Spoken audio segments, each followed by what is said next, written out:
Hello, my name is Hassan Sorrells, and this is the Leadership Lessons from the Great Books podcast shorts.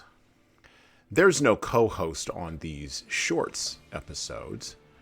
These are now around 2 to 4 minute, sometimes as long as 6 to 10 minute observations, ideas, thoughts, or rants about the literature, philosophy, psychology, and even the theology of leadership.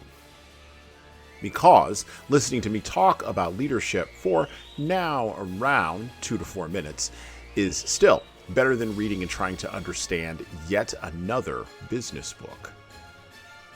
Even that business book your coworker won't stop raving about because it quote-unquote changed their life, but you can't see any difference in their leadership behavior.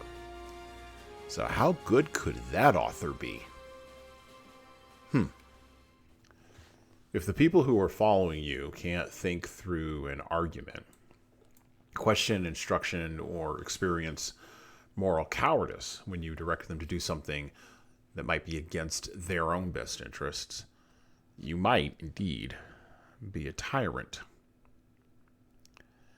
One of the problems with that idea is that very few tyrannical leaders actually believe they're tyrants. Very often they believe so much in the power of their own ideology, they think that they are a hero. It turns out that a lack of self-awareness in leadership is a destructive acid to both the material it corrodes and the container it is in. For a tyrant, the objective they are pursuing is the totalizing force that rules their actions. It is the thing they worship. It's at the top of their personal achievement hierarchy. For the followers of a tyrant, the orders from the tyrannical leader are just a job, with its own vagaries, challenges, and ego-bruising failures. Oh, and by the way, because it's just a job and has no more meaning than that, they're just trying to get to the top of the hierarchy where the tyrant is. And for the victim of the orders executed by the followers, the objective and the orders both come about into reality and create an apocalyptic personal disaster with destruction, death, demonization, and demoralization.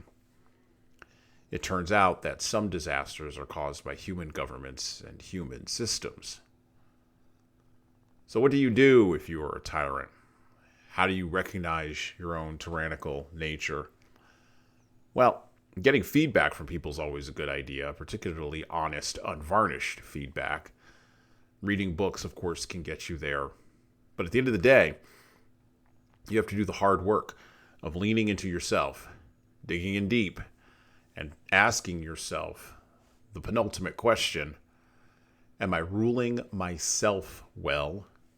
Is something else ruling me? And what indeed is the difference? And well, that's it for me. Thank you for listening to the Leadership Lessons from the Great Books podcast today. And now that you've made it this far, you should subscribe to the audio version of this show on all the major podcast players, including Apple iTunes, Spotify, YouTube Music, and everywhere else where podcasts are available. There's also a video version of our podcast on our YouTube channel. Like and subscribe to the video version of this podcast on the Leadership Toolbox channel on YouTube. Just search for Leadership Toolbox and hit the subscribe button there on YouTube. And while you're doing that, leave a 5-star review if you like what we're doing here on Apple, Spotify, and YouTube. Just go below the player and hit 5 stars.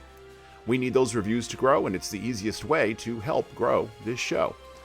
And tell all your friends, of course, in leadership.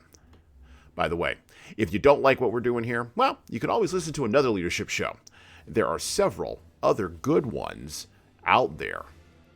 At least that's what I've heard. All right. Well, that's it for me.